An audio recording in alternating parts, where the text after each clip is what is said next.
ദേ ഇവിടുന്ന് ഒപ്പിട്ടേ.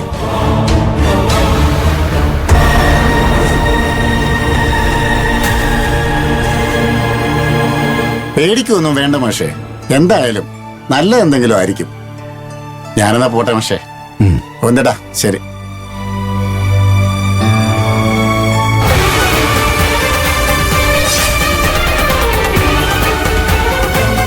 ഒന്ന് പൊട്ടിച്ചേ ബാല. ബാലന്റെ ഉള്ളിലെ പേടി ഈ കത്ത് വന്നതോടെ എന്റെ ഉള്ളിലേക്കും കയറി. സുപ്രീം കോടതി എന്നൊക്കെ പറഞ്ഞ് കത്ത് വരുമെന്ന് വെച്ചാ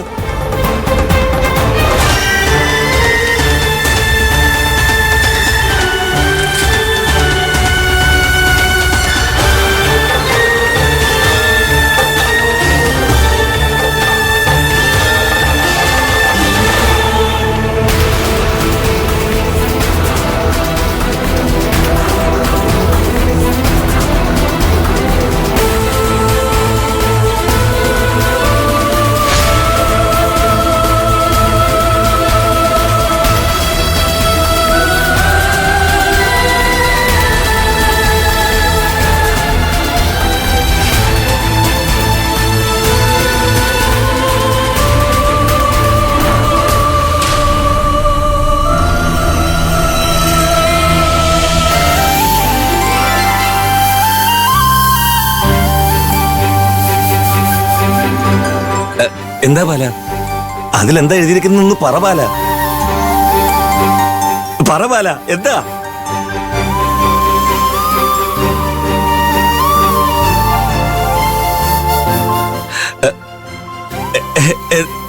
എന്താ ബാല, എന്താന്ന് പറ.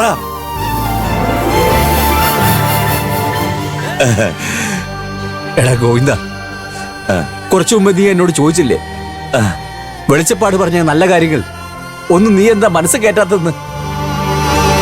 എടാ, നീ പറഞ്ഞ് സത്യമായിരിക്കുന്നു, നല്ലത് സംഭവിച്ചിരിക്കുന്നു. എന്നെ നീ ടെൻഷനാക്കല്ലേ, ഒന്ന് പറ ബാല, എന്താ കാര്യം? എടാ, നമ്മുടെ തൃക്കണ്ണൂർ ഭദ്രകാളി ക്ഷേത്രത്തിലെ മുടങ്ങിക്കിടന്ന തിരുമഹോത്സവം നടത്താൻ അനുമതി നൽകിക്കൊണ്ടുള്ള സുപ്രീം കോടതി ഉത്തരവാടായത്. അയ്യോ,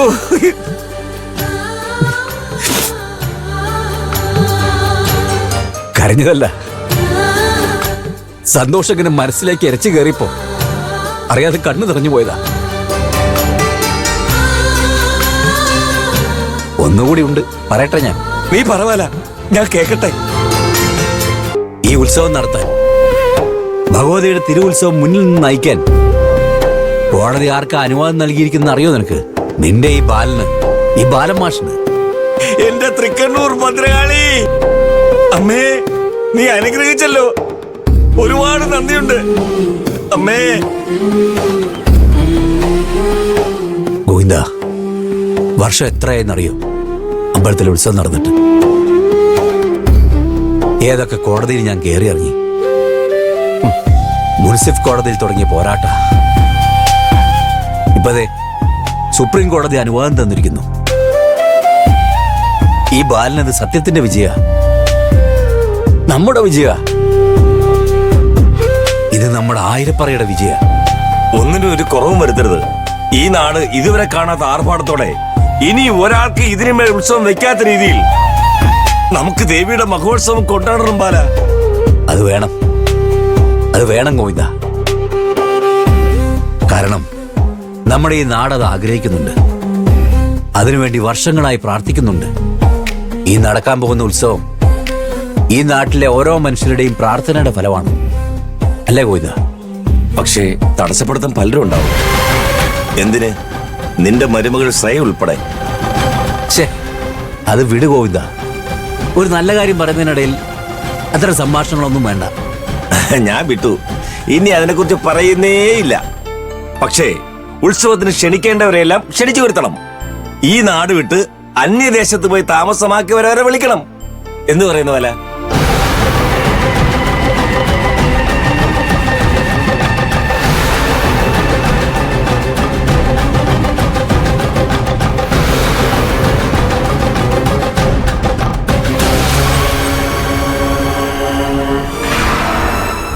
ആ പഴയ സംഭവങ്ങൾ ഓർത്തുവല്ലേ?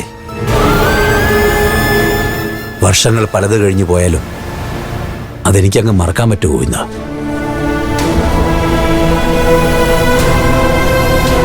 എന്റെ പരമേശ്വരനെ ഓർക്കാതിരിക്കാൻ പറ്റുമോ എനിക്ക്?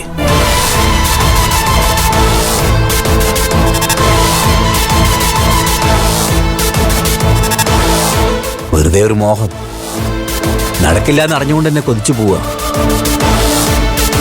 തൃക്കണ്ണൂർ ഭദ്രകാളി മഹാക്ഷേത്രത്തിലെ തിരുമഹോത്സവം കൊടിയേറുമ്പോൾ മുതൽ എന്റെ പരമേശ്വരനും അവന്റെ കുടുംബവും കൂടെ ഉണ്ടാവണമെന്ന് ഞാൻ ആഗ്രഹിച്ചു പോവാ.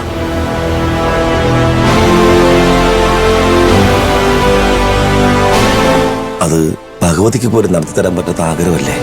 വിട്ടുകളഞ്ഞേക്ക് പോലെ. വിട്ടുകളയല്ലാതെ വേറെ വഴിയില്ലല്ലോ ഗോവിന്ദ. നീ വാ.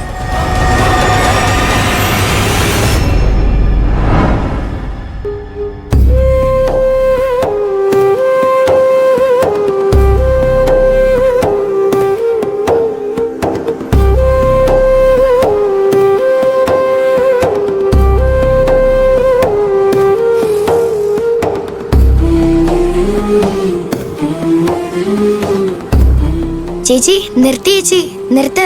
അമൃതേച്ചി വണ്ടി നിർത്തി.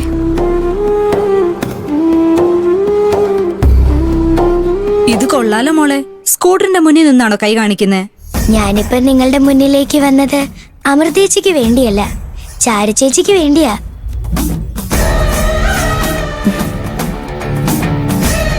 എന്തിനാ വണ്ടി കൈ കാണിച്ച് നിർത്തി? ഏത് നിമിഷവും എന്നെ പ്രാർത്ഥിക്കുന്ന ചാരുചേച്ചിക്കും കുടുംബത്തിനും ഒരു അപകടം പറ്റുന്നത് കണ്ടാൽ എനിക്ക് രക്ഷിക്കാതിരിക്കാൻ പറ്റുമോ? എന്തോന്നാ ചാരു ഇത്?